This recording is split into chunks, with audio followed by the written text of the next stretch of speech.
À l'injection de produits de contraste, il y a très peu de rehaussement, pratiquement pas de rehaussement, moins de 10 unités Hounsfield. Et lorsqu'on fait l'injection de produits de contraste, donc on hésite avec une formation kystique hémorragique, eh bien, il y a une prise de contraste à l'intérieur dans les vaisseaux de cette lésion, qui est une lésion tissulaire, qui est typiquement une prise de contraste d'un cancer papillaire, qui est la deuxième cause de cancer du rein. Alors que sur le scanner, on pouvait hésiter avec simplement un kyste hémorragique. Cette lésion papillaire était incluse en plus dans un kyste banal. Đây là một cái trường hợp khác nữa là một cái nốt tròn và tăng tỷ trọng tự nhiên. Sau khi tiêm thì gần như là không uống thuốc, thì có thể chúng ta nghĩ tới đây là một cái tổn thương dạng nang mà có xuất huyết. Tuy vậy sau khi tiêm cái chất cản âm vào thì chúng ta thấy rằng rõ ràng là trong này nó có một cái tổn thương tổ chức tạng và nó có thải thuốc, và đây là một cái tổn thương của cái u nhú, là cặp hàng thứ hai sau những cái ung thư tế bào sáng. Donc voilà encore un autre dossier. Ce patient a été envoyé pour l'exploration de cette formation-là qui, en échographie, un peu vite fait, vous fait penser que c'est simplement un kyste, bien qu'il n'y ait pas trop de renforcement postérieur. Il avait eu un scanner à l'extérieur de l'établissement qui était un peu douteux, avec une densité d'environ 30 unités Hounsfield, mais qui ne se rehaussait pas vraiment à l'injection. Donc en fait là on est revenu à l'échographie de contraste sur un scanner qui était douteux, et vous voyez que sur l'examen échographique on dit tiens c'est peut-être quand même simplement un kyste.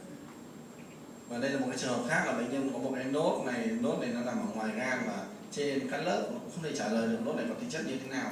Và trong siêu phản âm thì chúng ta có thể thấy rõ rằng đây là một cái tổn thương mà có tổn thương dạng nang, nó hoàn toàn không có các cái thuốc cản âm một tí nào hết. Et si vous suivez sur la vidéo la lésion qui est ici, bien vous la voyez se remplir de produits de contraste. C'est un authentique cancer du rein.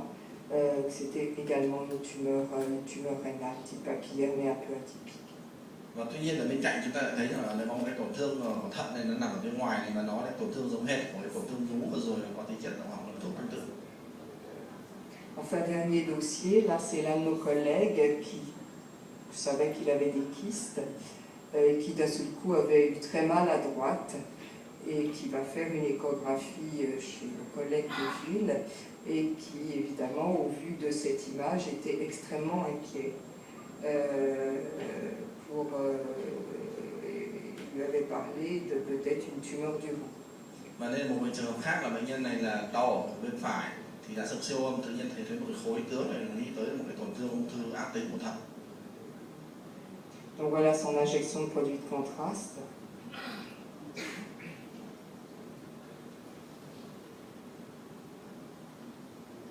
En fait, il n'y a aucun remplissage du tout de la lésion. Et ce patient était sous anticoagulant pour un infarctus.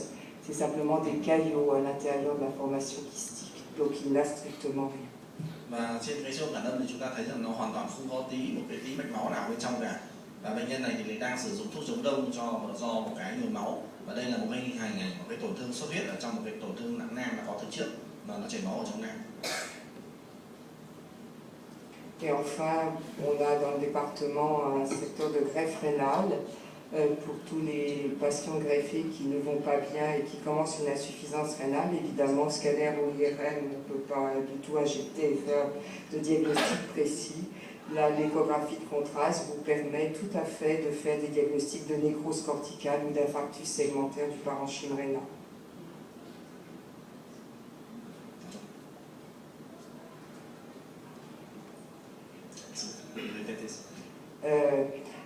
On a dans le département un secteur de greffe rénale, et quand les patients ne vont pas bien après leur greffe, c'est-à-dire que la fonction rénale n'est pas bonne, vous savez qu'évidemment on ne peut pas injecter d'iode ou de gadolinium, donc l'imagerie en coupe ne sera pas performante.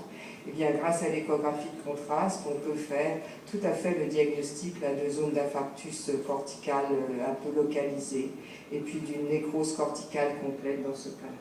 Và ngoài ra thì những trường hợp mà bệnh nhân được ghép thận, khi chúng ta biết được ghép thận thì chúng ta hạn chế tối đa cái chuyện tiêm thuốc phản quang cho bệnh nhân, bởi vì nó gây ra độc thận.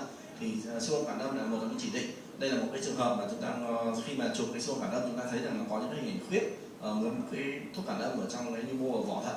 Đây là trong trường hợp mà bệnh nhân này là có hình ảnh thải ghép. Donc pour conclure, j'espère que je vous ai convaincu que c'était des techniques à essayer. Ça marche extrêmement bien. Vous avez un très très grand nombre d'indications. Utilisez ça pour vos patients insuffisants rénaux. Il faut simplement y penser. Je vous remercie.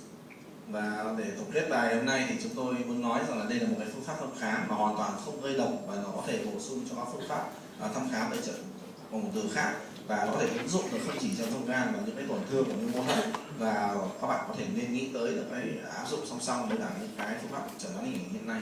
Và bài trình bày của tôi tới đây là hết. Xin cảm ơn. Sau đây thì là bài trình bày của 3 bài sáng nay đã hết. Thì bây giờ sẽ là lúc đặt câu hỏi, và xin mời các thầy và các bạn học viên cũng như anh chị đồng nghiệp có câu hỏi thì chúng ta sẽ đặt câu hỏi bây giờ. Xin nhắc luôn nữa là